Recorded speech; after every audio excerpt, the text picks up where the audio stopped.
ఓ రాక్షసాంగులారా, పొండి, సీత జోలికి వెళ్ళకండి, నాశనమైపోతారు. రాముడు దగ్గరికే వచ్చాడు, రాక్షసులందరినీ సంహరిస్తాడు. మీ క్రూరవాక్కులు ఆపండి, సీతాదేవిని శరణు వేడుకుందాం. మనకు రక్షకురాలు ఆవిడే. రాక్షసేంద్రుడి వినాశము, రాముడి విజయము తథ్యం. త్వరలోనే సీతాదేవి కోరిక నెరవేరుతుంది అంది త్రిజట. ఈ మాటలు వింటూనే సీతాదేవి నేత్రపద్మాలు వికసించాయి. శ్రీరాముడు ఎదుట నిలిచిన అనుభూతి కలిగింది. చెట్టు మీద పిట్ట శుభసూచకంగా మళ్ళీ మళ్ళీ కూసింది.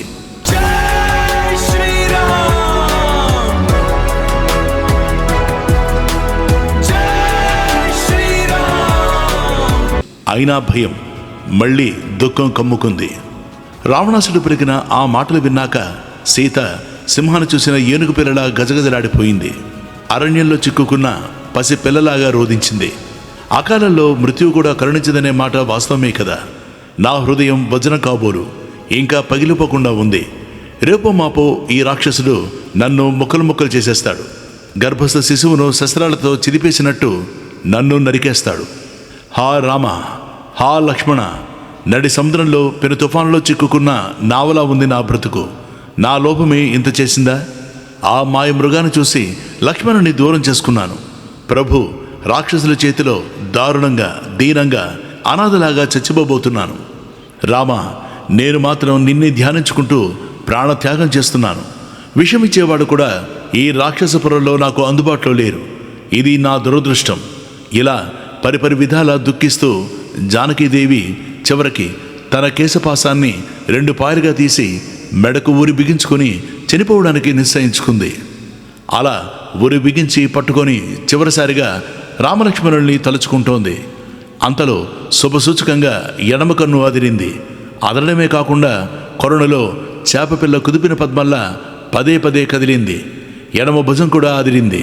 ఈ శుభశకునాలన్నీ శ్రీరాముడు తన ఎదుట నిలబడిన అనుభూతిని సీత కలిగించాయి. ఎండిపోతున్న విత్తనానికి నీటి చుక్క తగిలినట్టయింది. ఆమె ముఖంలో ఆనందరేఖ తొంగి చూసింది. రాహు విడిచిన చంద్రబిమ్మల్లా ప్రకాశించింది. హనుమంతుడు చెట్టుకొమ్మల గుబుర్లో కూర్చుని అంతా చూస్తున్నాడు. త్రిజట స్వప్న వృత్తాంతం విన్నాడు. రాక్షసాంగులు సీతను భయపెడుతున్న మాటలు వింటున్నాడు. ఒక్కసారిగా ఆలోచనలు ముసురుకున్నాయి.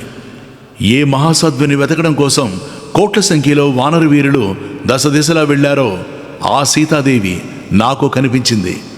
నేను చూశాను. గూఢాచారిలాగా లంకంతా తిరిగాను. శత్రుబలం కూడా గ్రహించాను. రావణుడి ప్రభావం అర్థమైంది. ఇంకా సీతాదేవిని ఓదార్చడం నా కర్తవ్యం. శ్రీరామచంద్రుని దర్శనం కోసం పరితపిస్తూ తన దుఃఖానికి అంతమే లేక శోకదేవతలా కనిపిస్తున్న ఈ తల్లిని ఓదార్చకుండా వెళ్ళడం నా తప్పు. అలా వెళ్ళిపోతే ఈమెను రక్షించడానికి జరుగుతున్న ప్రయత్నాలు ఈమెకు ఎలా తెలుస్తాయి? దిక్కులేనిదానని అనుకుని ప్రాణాలు వదిలేయవచ్చు. అంతేకాదు, తిరిగి వెళ్ళి సీతను చూడాలని పరితపిస్తున్న శ్రీరామచంద్రుణ్ణి ఓదార్చాలి కదా. ఈ తల్లిని పలకరించకుండా వెళ్ళి ఏమీ ఓదారుస్తాను? అందువల్ల జానకీదేవితో సంభాషించవలసిందే. అయితే ఎలా? ఈ రాక్షసి గణం కన్నుగప్పి తల్లిని పలకరించడమేలా? నా మాటలు విని నా రూపం చూసి రావణుడే అనుకుని ఇంకా భయపడి కెవ్వు నరిచిందంటే ఈ రాక్షసి గణం భయంకర ఆయుధాలతో నా పని పట్టేస్తారు. చంపడం వీలు కాకపోతే పట్టుకోవడానికైనా యథాశక్తి ప్రయత్నిస్తారు. నేనేమో చెట్టుకొమ్మలు విరిచేసి తిరగబడతాను. వీళ్ళు భయపడి పారిపోతారు. రావణుడికి చెప్పి మహారాక్షస సైన్యాన్ని పంపిస్తారు. వాళ్లతో యుద్ధం చేసి నేను సాగరం దాటి వెళ్ళడం కష్టం. ఒకవేళ నన్నే బంధిస్తే పనంతా పాడైనట్టే. అప్పుడు సీతాదేవిని వీళ్ళు ఇంకా హింసిస్తారు. రామ సుగ్రీవుల లక్ష్యం పూర్తిగా దెబ్బతింటుంది. పోనీ అనుకుంటే రాముడికి సహాయం చేసే కార్యసాధకుడు మరొకడు ఎవడో కనబడ్డం లేదు. 1000 మంది రాక్షసుల్ని తేలికగా చంపగల మహావానర వీరుడు చాలామంది ఉన్నారు. కానీ శతయోజన విస్తీర్ణమైన సముద్రాన్ని దాటగలవాడు మరొకడు లేడు. పైగా రాక్షసులతో తలపడితే నేనే గెలుస్తానని నమ్మకమేమిటి? జయాపజయాలు దైవాధీనాలు. ఈ సంశయావస్థ నాకు నచ్చదు. సంశయాత్మకాలైన పనులు కూడా నిస్సంశయంగా సాధించగలవాడే కదా తెలివైన వాడంటే. దీనికి పరిష్కారం ఏమిటి?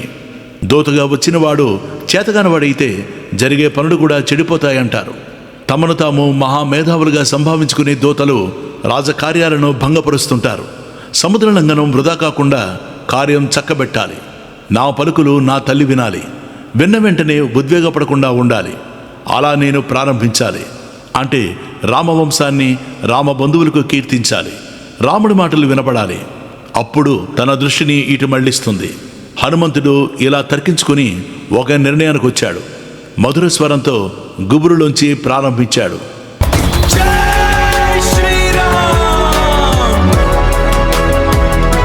అనగనగా దశరథుడినే మహారాజు అంటూ సంపాతి మాటతో నేను శతయోజన విస్తీర్ణమైన సముద్రం దాటి ఇక్కడికి వచ్చాను.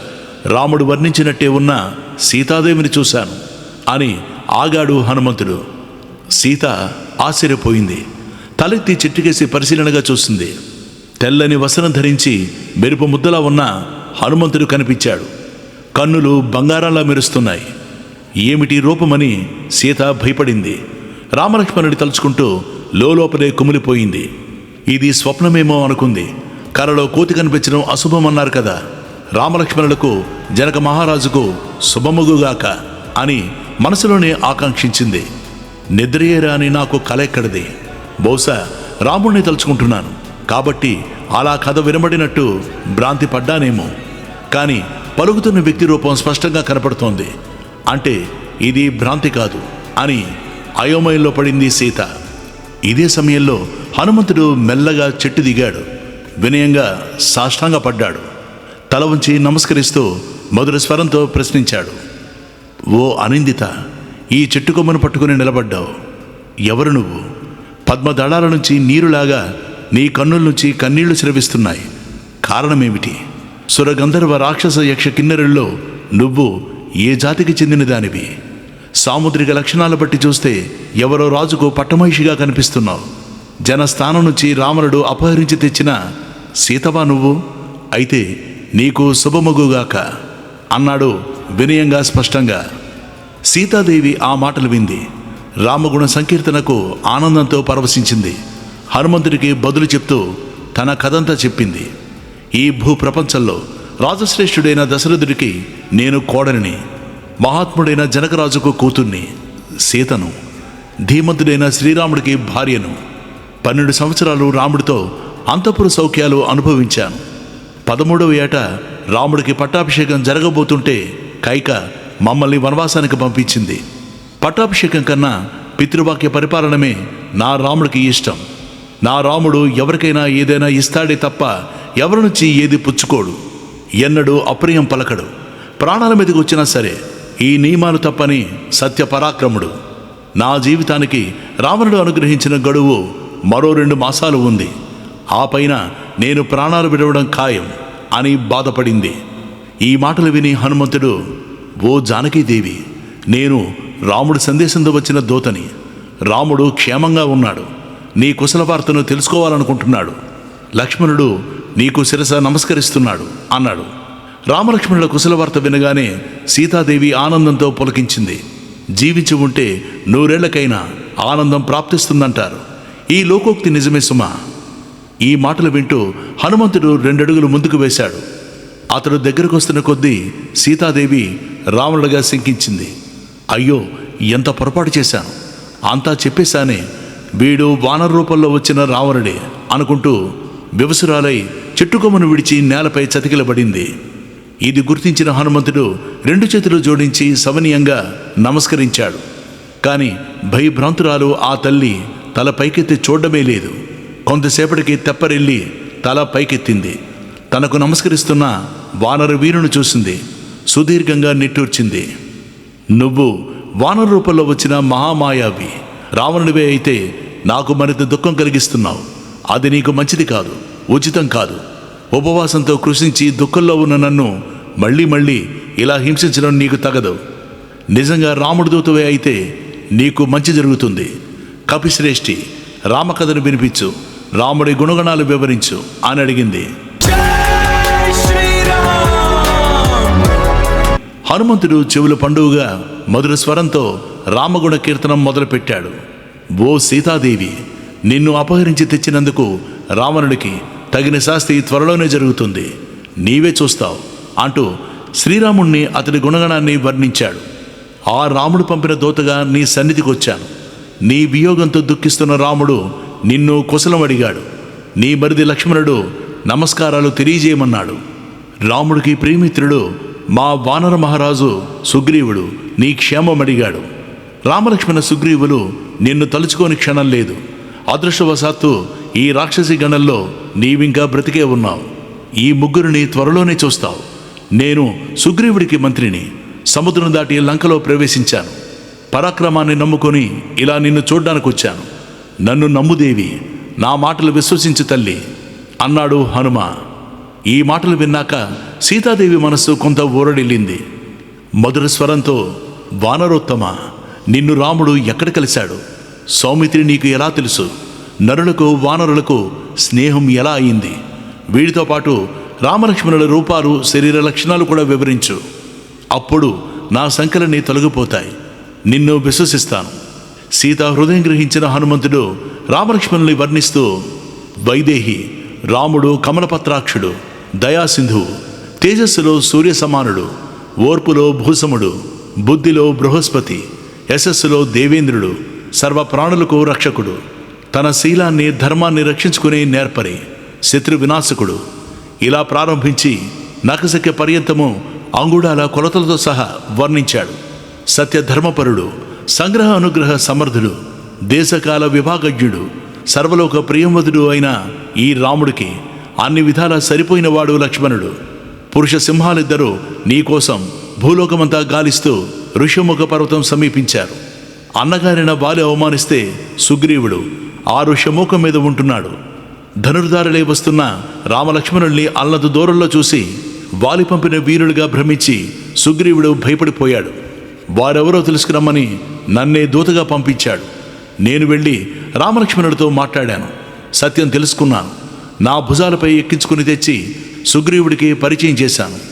రామ సుగ్రీవుడు కలుసుకుని ఎవరి వృత్తాంతం వారు చెప్పుకున్నారు. అగ్నిసాక్షిగా మైత్రి కుదుర్చుకున్నారు. సుగ్రీవుణ్ణి రాముడు ఓదార్చాడు. తర్వాత నీ వియోగ విషయాన్ని లక్ష్మణుడు వివరించగా సుగ్రీవుడు చాలా బాధపడ్డాడు.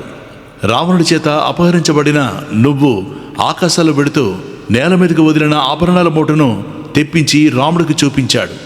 ఆ ఆభరణాల మూటను ఒడిలో పెట్టుకొని రాముడు ఎంతగానో విలపించాడు. అతడి దుఃఖాన్ని అవి మరీ పెంచాయి. స్పృహ కోల్పోయాడు. నేనెంతగానో ఓదార్చాను.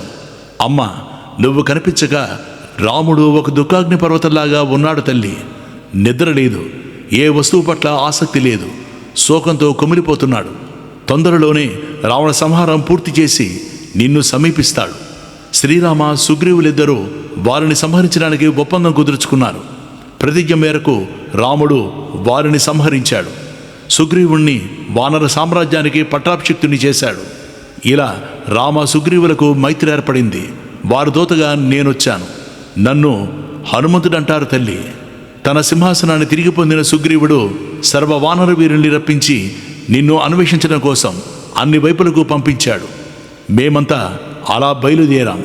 వారి పుత్రుడైన అంగదుడు మాతో వచ్చాడు. వింధ్యపర్వతం మీద మేమంతా ఒక ప్రమాదంలో చిక్కుకున్నాం. నిరాశ ఆవరించింది. ప్రాణాల మీద ఆశలు వదులుకున్నాం. ఎన్నో రోజులు గడిచాయి. ఒత్తినే తిరిగి పెడితే సుగ్రీవుడు సంహరిస్తాడు.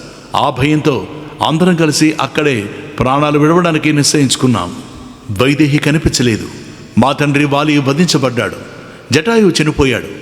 మనము ప్రాయోపవేశం చేద్దామని అంగదుడు అంటూ ఉండగా కోపంతో ఉన్న ఒక గృధ్రరాజు గొంతు వినిపించింది. ఆయన జటాయువు అన్నగారు సంపాతి.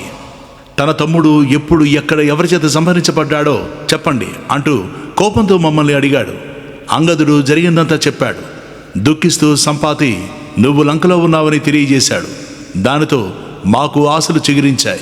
వింధ్య నుంచి బయలుదేరి నిన్ను దర్శిస్తామనే ఉత్సాహంతో మేమంతా సముద్రం చేరుకున్నాం. ఉత్తర తీరంలో విడిది చేశాం. సముద్రం దాటడం మాకు పెద్ద సమస్య అయింది. అంగదాదులు మళ్ళీ నీరసపడ్డారు. కానీ నేను సాహసం చేసి సముద్రం లంఘించాను. ఈ రాత్రే లంకలో ప్రవేశించాను. రావణుని చూశాను. శోక దేవతలా ఉన్న నీ దర్శనము అయింది. అమ్మ, జరిగింది జరిగినట్టు అంతా చెప్పాను. ఇప్పుడు చెప్పు తల్లి. నేను రామదూతని. రామకార్యం కోసం ఇక్కడికి వచ్చాను.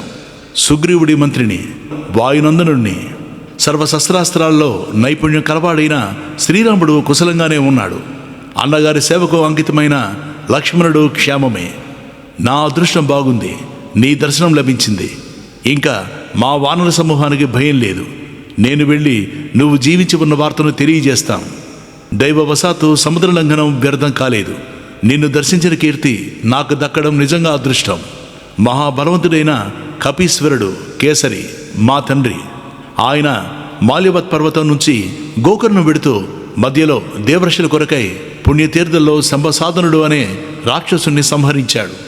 మా తల్లి అంజనాదేవి వాయుదేవుని కృప వల్ల ఆమెకు నేను జన్మించాను. చిన్నప్పుడు చేసిన ఒకానొక ఘనకార్యం వల్ల హనుమంతుడిగా పేరు పొందాను. వైదేహి, నీకు విశ్వాసం కుదరడం కోసం నీ భర్త గుణగణాలను రూపురేఖలను వర్ణించి చెప్పాను. త్వరలోనే రాముడు వచ్చి నిన్ను ఇక్కడి నుంచి తీసుకుపెడతాడు, రావణుణ్ణి సంహరిస్తాడు. ఇంత సుదీర్ఘంగా హనుమంతుడు చెబితే అప్పుడు సీతకు నమ్మకం కుదిరింది. రామదూతగా విశ్వసించింది. హృదయం ఉక్కిరిబిక్కిరవుతోంది. ఆనంద బాష్పాలు అప్రయత్నంగా జలజల రాలుతున్నాయి. ఇంతలో హనుమంతుడు, మైథిలి, నీకు అంతా చెప్పాను.